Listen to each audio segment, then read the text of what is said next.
In this episode, I will take a look at the Snapmaker 2.0 laser capabilities with the 1.6 watt and 10 watt diode laser heads.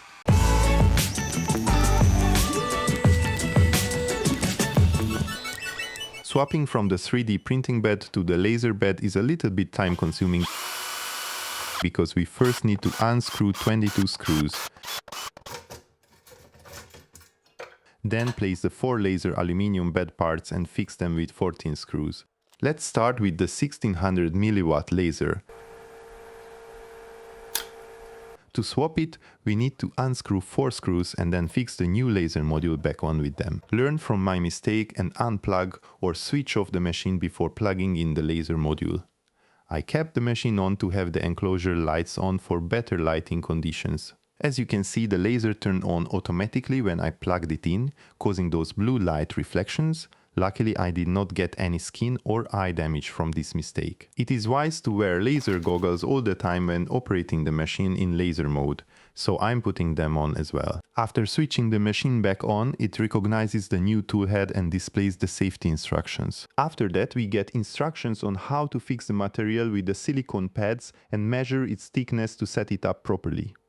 In my case, the first plywood sample was 1.8 mm thick. This measurement is made with the help of a calibration card and an optical line thickness check using the built-in camera. We can set the stepping distance and slowly move closer to the calibration card until it can barely move between the lens and the workpiece.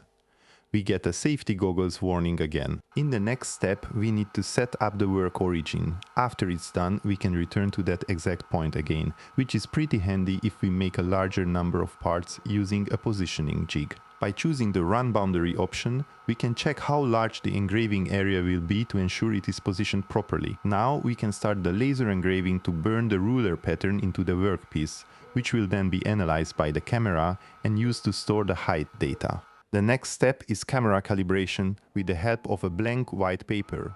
The machine will cut a square on the paper to calibrate the camera parameters. It takes some photos at the end. We have finished the laser head calibration process. After I finished, the machine recognized that the laser module was outdated. So I clicked update, which was done through Wi-Fi pretty quickly. What I did not know was that it probably overrode the entire calibration process we had just completed. So when I tried to start the next engraving job, it crashed pretty badly into the laser bed.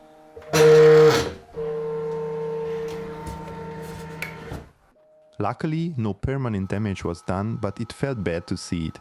After a reboot, I started cutting out my logo, and as you can see, it worked well.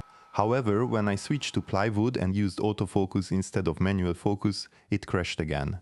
So I repeated the whole autofocus calibration, and afterwards it worked flawlessly. After setting up the work origin, which was the bottom left corner in this case, I checked the boundaries and started the first real workpiece, a gift box made from 1.8 mm thick plywood. In 2 passes, it cuts through the full thickness in 34 minutes. As you can see, all the pieces were cut through properly and I could take them out without any hassle. And a quick assembly. I really like the end result. It is functional and all parts fit together perfectly. Now I will engrave a picture onto the plywood using the autofocus option. I also switched on an additional safety feature that does not allow the laser to run when the enclosure is open. You can see the door detection warning here. After closing the door, the engraving process starts automatically. And here is the result.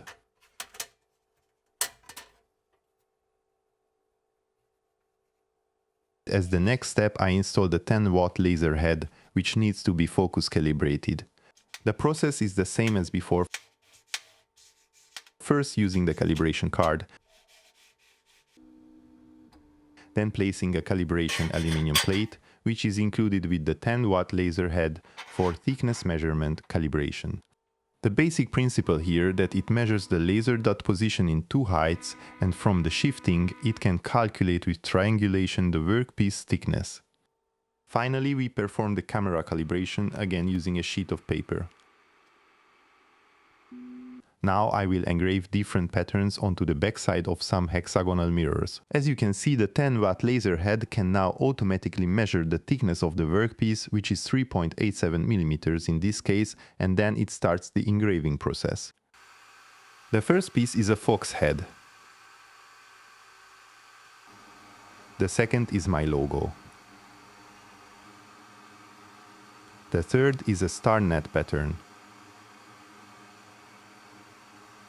After that I tried some more complex designs, but as you can see, the glass cracked. So I reduced the power slightly and the last three patterns turned out perfectly.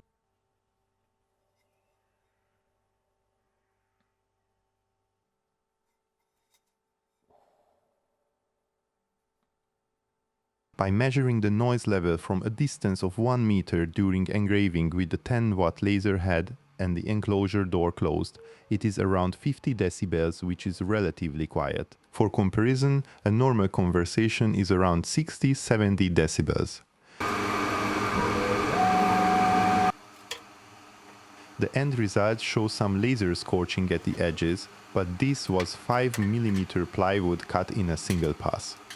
All the pieces were cut and engraved successfully here. I tested a plated aluminium piece with a fox motif, which also turned out great. As the final test, I designed a paragliding key fob and cut it out from the included 4 mm black acrylic. At first, I tried to cut very small parts and could not remove them from between the lines, but scaling the design up slightly worked great.